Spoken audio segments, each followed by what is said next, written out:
We'll be recording just this presentation, but we're not going to record the shares that'll follow.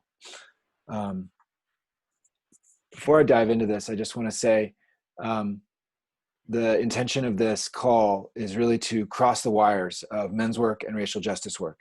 Many of you are here because you are already active in probably both. And then, of course, I think if you're here, you probably recognize that it's a unique frame and an important way to come at the work of racial justice, especially in this time. This is I'm not going to make any assumptions, but it seems like a mostly white space. The intention of this space is to be a space where people who are or identify as white can be able to flex a little bit in terms of speaking your truth about how this stuff occurs for you. There's not going to be any judgment around that. I'm going to let Andrew tee that part up when he does the reflections. And hold on a minute. Ton Daly is asking for the link. I'm going to bring him in. So I'm just going to share my screen.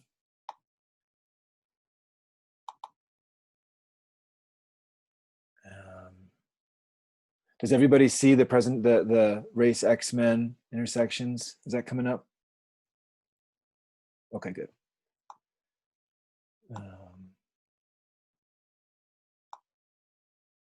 Great. So, as I said, the purpose is to expressly cross the wires of racial justice in men's work. This is not a comprehensive history of racism. This is not the be-all, end-all of how it is for men to engage the work of racial justice. What this is to spark this discussion. I do, however, want to give a brief, and I mean 5 to 6 minute history of racism, just so we can all be rooted in a kind of view that we can share, which will provide a foundation for the shares that we're going to be bringing. We're going to do breakout rooms, which Andrew will share more about. So hopefully everybody will have a chance to speak and be heard. So racism is any idea or concept that regards one racial group as inferior or superior to another racial group, as Ibram X. Kendi has defined. The opposite of racist isn't not racist, right? It's anti-racist. I think the reason that distinction is made is because it's often people as a defense say, I'm not racist. Whether that's true or not, what it is to actively engage in undoing racism is not simply being not racist, but is recognizing our implicit participation in racism, either through the systems, the structures, the benefits that we receive. We'll get into more of that. So you may have, I'm sure most of the people on this call know what white privilege is, but just so we can get on the same page, white privilege is not the assertion or the claim or the judgment that your life, if you happen to be white, has not been hard. It is not the fact that you haven't experienced hardship. It is the fact that your skin color is not one of the things that makes it harder on a day-to-day basis. Some of you may be familiar with the Peggy McIntosh's invisible knapsack of white privilege. I'll send this out at the end of the call, but just some of these. As a white person, if I wish, arrange to be in the company of people of my race most of the time. As a white person, I am never asked to speak for all the people of my racial group. As a white person, I can expect, when I use checks, credit cards, or cash, I don't have to count them. I can count on my skin color not to work against the appearance of my financial reliability. There's a number of different ways that as white people, we unconsciously enjoy the privilege of a system that has systematically, in ways overt and covert, prioritized and centered the narratives, experiences, and wealth and health of people with belonging to this club of whiteness.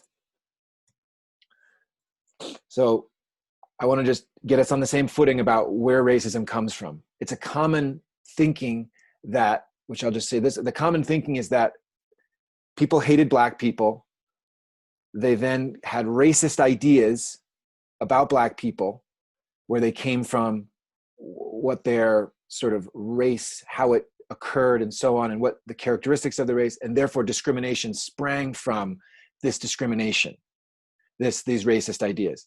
The actuality is that the convenience of slavery, springing out of the ignorance and, you could say, syndrome of Western civilization, mostly white, Northern European, mostly Western European, spawned the need to come up with racist ideas to justify slavery, which then spawned ignorance, hatred, and racism. So you see, it's the reverse of what people think. Blacks were depicted as biblical descendants of Ham. Basically, they needed a bunch of ideas to be able to say, how can we get away with enslaving Black people? They were characterized as savage. And there's a lot of writing early on where people and thinkers and sort of apologists for slavery said, well, they're better off as Christianized slaves than they would be as savage free people. And so racist ideas were created to rationalize an entrenched economic system. And that's important to understand, to recognize that, oh, wait a minute, I think it actually can be a bit of a thing to, even for people who claim to not be racist, to actually realize there's actually nothing, not even a genetic thing, that separates Black people from white people. And the color of skin turns out to be more of a climate distinction, and actually doesn't have anything to do with anything other than that. So there's no scientific, biological, or genetic basis for race. It's a made-up thing. It's a social tool used to characterize people in often oppressive ways. And sometimes you'll hear some of these things thrown around. Well, what about sickle cell anemia? What about skull shape and other scientific proofs of race? These have all been widely, publicly, and assertively debunked and shown to expose racist bias, and yet they're still trotted out mostly by right propagandists. And so what white has become is a kind of category that is basically not black.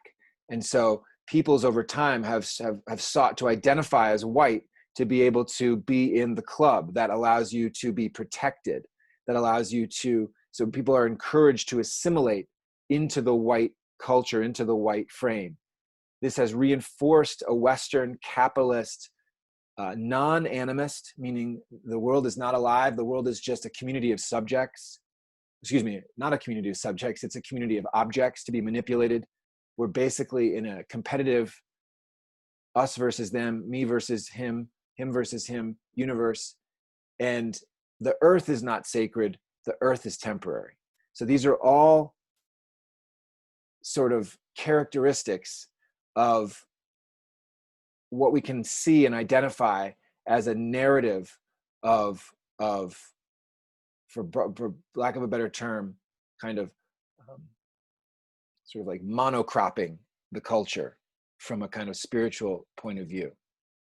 I'm not going to do this slide. I was going to do it because it's just too confusing, but I just want to draw your attention to one thing that is still happening today, and that happened early on, and that is early on, after and during and before slavery, the ruling elites of the New World of America realized that the poor white people had a lot in common with Black slaves, and that if they got hip to that, they would simply join together and overthrow the ruling elites.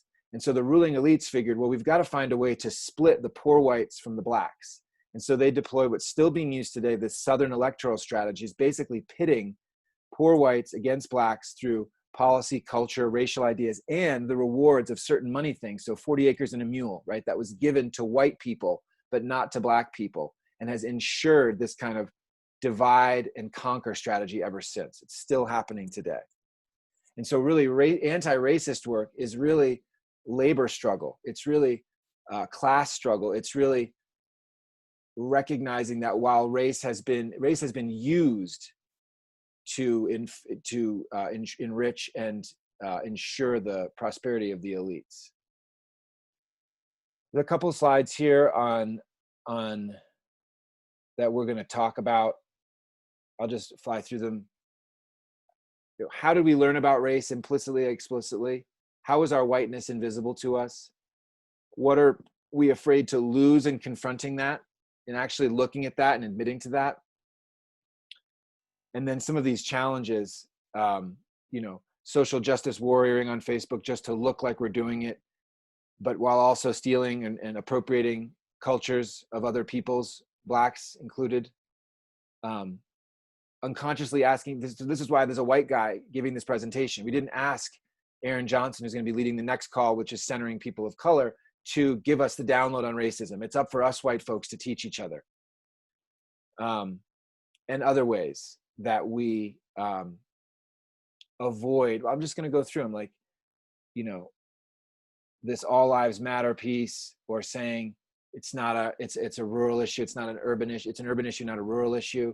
Staying silent, we could speak up, or speaking up when we could instead be giving the floor or ceding the floor to people of color, in particular, women of color. And lastly,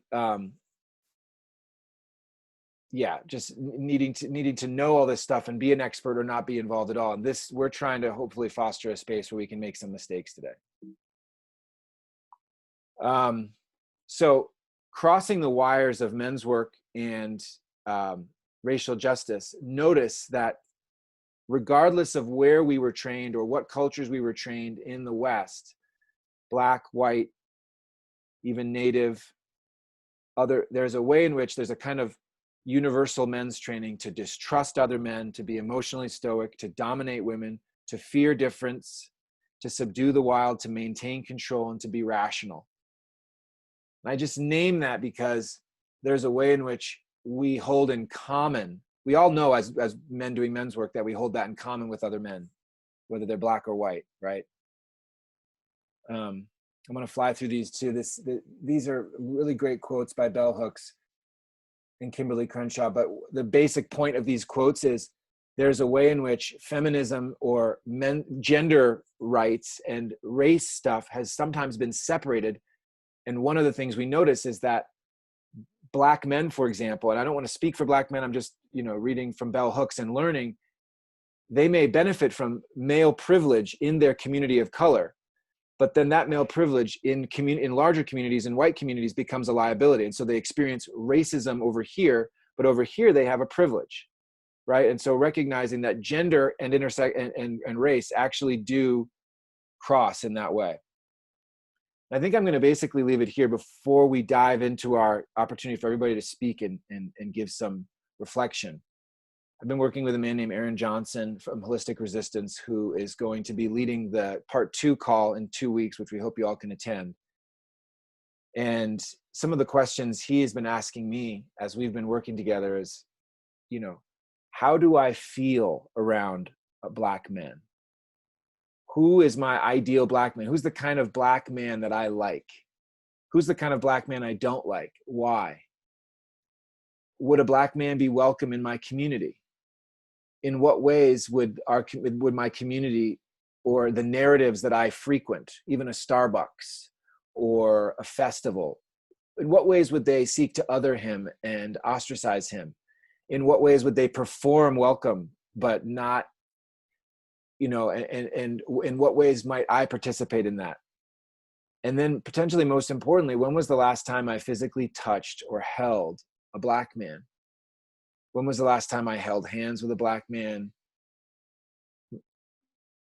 And I'm not talking about it in a sexual way. I'm talking about, and I'm not talking about in a not sexual way. I'm just saying, what is the landscape in us as white folks white men coming into contact with the black physicality, which has such a legacy of violence and distrust and fear and control and domination. And so that was a lot. Here are some of the resources which we'll be happy to send to you guys that informed this really rapid fire history of racism. In particular, White Awake, anti-racist trainings, the Seeing White podcast, and then some of these books, super helpful. And then we'll send you this zine that some people in our community here in Western Colorado put together. It ends with a quote from Bell Hooks, which I'm going to be proud to read. Dominator culture has tried to keep us all afraid, to make us choose safety instead of risk. sameness instead of diversity. Moving through that fear, finding out what connects us, reveling in our differences. This is the process that brings us closer, that gives us a world of shared values, of meaningful community. So with that, I'm going to hand it over to Andrew to tee us up for our community sharing rooms. Thank you, Peter. Thanks for the presentation. And so today we're actually switching up the format from what we've done in the past with the Virtual Men's Council, with having shares in this large group. And we've actually been working with a handful of you to be able to hold space for small groups. And Peter, we have a choice point. I think there's seven breakout facilitators, which gives us four or five guys per group, and frees you and I up to float between the groups and check in. The basic format for it is the breakout room facilitators are going to be keeping time, and what they'll do is they're going to be timing shares just so that we make sure we get everyone's voice in the room who wants to share in the small group. And how they'll do that is they'll give a little shake just to give you a signal that there's 1 minute left in your share, just so you can start landing the share. And then it'll be 5 minutes per share, and then 2 minutes of reflection from the small group facilitator or from the group. And so you'll really get some time to go deeper in these small groups. The idea is to take some of these questions and distinctions that Peter brought up in the presentation and actually air them out in the small groups to get a sense of, you know, where white privilege, if you are white, or where, if you identify as a man of color, where white privilege has impacted your life. So for white men, how did you learn all this stuff? Go back and really explore it, air it out, try to figure out, like, what are the unearned advantages that you've benefited from in life, and do this not only in service of yourself, but in service of the group, because anything that you share will offer challenge to the other men to go deeper. And we do this work. This is why we really held this white caucus space, is for white men to have this place to unpack our privilege without further burdening men of color to hold the space for us to do it.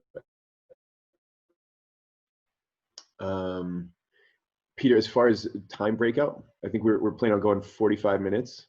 Yeah, I think we should be back in the main room by 45. That seems good. So 11:45. I think we have 6, because I think Mr. Haynes is not, if you were counting him, I don't think he wishes to facilitate.